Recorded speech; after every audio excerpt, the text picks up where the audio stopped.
નમસ્કાર વિદ્યાર્થી મિત્રો, welcome back to my channel. તો વિદ્યાર્થી મિત્રો, આપ સરે વિદ્યાર્થી મિત્રોનું સહૃદય હાર્દિક સ્વાગત છે આપણી યુટ્યુબ ચેનલ એવી ગુરુ જ્ઞાન શાળાની અંદર. તો વિદ્યાર્થી મિત્રો, આજના આ વિડીયોની અંદર સેમેસ્ટર 1 માં ધોરણ 6 સામાજિક વિજ્ઞાનની અંદર આપણું 15મું ચેપ્ટર છે સરસ મજાનું સરકાર ગવર્નમેન્ટ. એ ચેપ્ટરનું આજે આપણે સ્વાધ્યાયનું સંપૂર્ણ સોલ્યુશન આ વિડીયોની અંદર જોવાના છીએ. તો વિડીયોને આપણે છેલ્લે સુધી સ્કીપ કર્યા વગર પૂરેપૂરો જોવાનો છે અને ચેનલ ઉપર નવા હોય તો ચેનલને અચૂકથી સબસ્ક્રાઇબ કરવાની છે. તો જોઈએ આપણે. સૌપ્રથમ છે નીચેના પ્રશ્નના ઉત્તર આપો. એમાં પહેલો કે સરકારની જરૂર આપણને શા માટે છે? તો દરેક દેશને જુદા જુદા નિર્ણયો લેવા માટે તેમજ એ નિર્ણયોનો અમલ કરવા માટે સરકારની જરૂર છે. બીજો, દરેક દેશમાં બંધારણ અનુસાર કાયદા બનાવવા, તેમને અમલમાં મૂકવા તેમજ તેમાં સુધારા કરવા પણ સરકારની જરૂર છે. આગળ જોઈએ.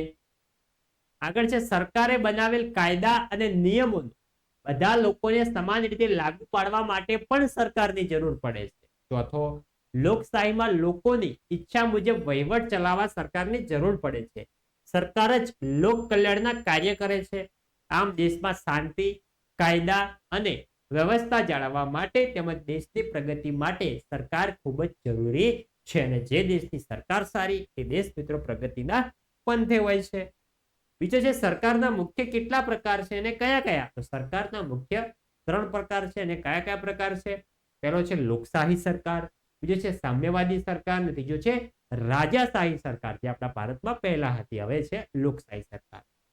ત્રીજો છે કે દુનિયામાં સરકારના મુખ્યત્વે કેટલા પ્રકાર જોવા મળે છે?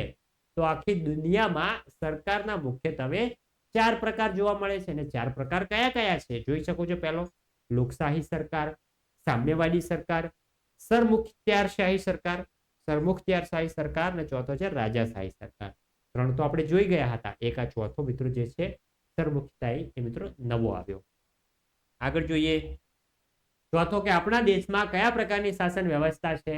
તો આપણા દેશમાં સંસદીય લોકશાહી પ્રકારની શાસન વ્યવસ્થા છે. આગળ હવે છે જોડકા જોડવાના છે. સૌપ્રથમ છે રાજ્ય સરકાર. તો રાજ્ય સરકારનું કામ શું છે એ આપણે જોડવાનું છે. રાજ્ય સરકાર તેની અંદર આવશે ઓપ્શન નંબર ડી કે સમગ્ર રાજ્યનું કારભાર સંભાળે છે. બીજું છે સ્થાનિક સરકાર. સ્થાનિક સરકાર શું કરે છે? તો સ્થાનિક સરકાર ગામ કે શહેર માટે કાર્યભાર સંભાળે છે. ત્રીજો છે રાષ્ટ્રીય સરકાર, જે સૌથી મોટી સરકાર છે. રાષ્ટ્રીય સરકાર એ શું કરે છે? તેમાં આવશે બી, સમગ્ર દેશમાં કાર્યભાર સંભાળતી હોય છે. હવે છે રાજાશાહી સરકાર. તો રાજાશાહી સરકારમાં કોઈ પણ એક જ વ્યક્તિ શાસન કરતો હોય છે અને તે આખા દેશનો અથવા રાજ્યનો મેઇન વ્યક્તિ હોય છે ને એને રાજા કહેવામાં આવતો, અથવા તો રાણી હોય તો રાણી કહેવામાં આવતી હોય છે. બીજો છે યોગ્ય કારણ આપો. એમાં પહેલો છે કે લોકશાહીમાં લોકોને કેન્દ્ર સ્થાને મનાય છે, એનું કારણ શું છે? તો જોઈએ તો અબ્રાહમ લિંકને લોકશાહીની વ્યાખ્યા આ પ્રમાણે આપી. લોકશાહી એટલે કે લોકોનું, લોકો માટેનું, લોકો વડે ચાલતું તંત્ર. Government of the people, for the people and by the people. લોકશાહીમાં લોકો મતદાન દ્વારા પોતાના પ્રતિનિધિઓ ચૂંટે છે. પ્રતિનિધિઓમાંથી દેશના વહીવટ માટે સરકારની રચના કરવામાં આવે છે. એ સરકારે લોકોની ઈચ્છા એટલે કે લોકમત અનુસાર દેશનો વહીવટ કરવો પડે છે. સરકાર લોકોની ઈચ્છા મુજબ વહીવટ કરતી નથી તો લોકો આગામી ચૂંટણીમાં તેને ફરીથી દેશનો વહીવટ સોંપતી નથી.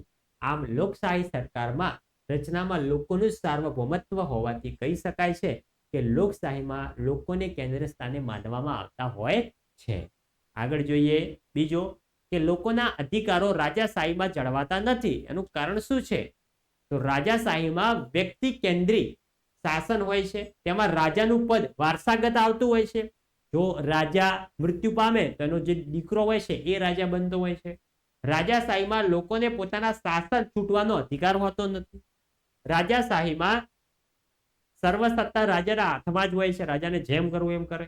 તેમાં રાજાની ઈચ્છા એ જ કાયદો હોય છે. રાજાએ લીધેલા નિર્ણયો આખરી ગણાય છે. તેથી રાજાશાહીમાં લોકોનો અધિકાર જળવાતા નથી. આગળ આપણે જોઈએ. આગળ છે ત્રીજો કે સરકાર કાયદામાં ફેરફાર કરે છે, એનું આપણે કારણ સમજાવવાનું છે. જોઈ શકો છો સંપૂર્ણ પ્રશ્નોનો જવાબ તમને આપેલો છે. એકવાર તમે ધ્યાનથી વાંચી લો, પછી તમારે આ પ્રશ્નનો જવાબ તમારા નોટબુકની અંદર તમારે લખવાનો છે. આગળ જોઈએ. આગળ છે આપણા ખરા ખોટા આવે છે. એમાં પહેલો કે લોકશાહીમાં લોકોના હાથમાં સત્તા હોય છે. સાચી વાત છે. લોકો જેને ધારે એને સત્તા પર બેસાડી શકે છે. બીજો, રાજાશાહી શાસક ચૂંટણી વગર પસંદ થાય છે. તો આ પણ સાચી વાત છે. રાજાની ચૂંટણી નથી થતી. ચૂંટણી થતી હોય તેને લોકશાહી કહેવામાં આવે. બીજો છે કે અદાલત સરકારને વિવિધ મુદ્દાઓ માટે સૂચન કે આદેશ કરી શકાય છે. તો આ પણ કેવી છે? આ પણ રાઈટ વાત છે. તો વિદ્યાર્થી મિત્રો, આ હતું આપણે ધોરણ 6 વિષય સામાજિક વિજ્ઞાન વિષયની અંદર ચેપ્ટર નંબર 15 છે સરકાર, એનું સ્વાધ્યાયનું સંપૂર્ણ સોલ્યુશન. હવે પછી નેક્સ્ટ તમારી જે એક્ઝામ આવવાની છે પ્રથમ પરીક્ષા, એની માટે પણ અમે તમને મોસ્ટ આઈએમપી મોડેલ પેપરો, આઈએમપી પ્રશ્નો બધું જ તમને આપવાના છીએ. તો ચેનલને સબસ્ક્રાઇબ ના કરી હોય તો અત્યારથી જ સબસ્ક્રાઇબ કરી દેજો. તમારા બીજા મિત્રો સુધી પણ શેર કરજો, જેથી કરીને તેમને પણ લાભ થાય. તો મળીશું મિત્રો આવનારા વિડીયો સાથે. ત્યાં સુધી આવજો. જય હિન્દ, જય ભારત.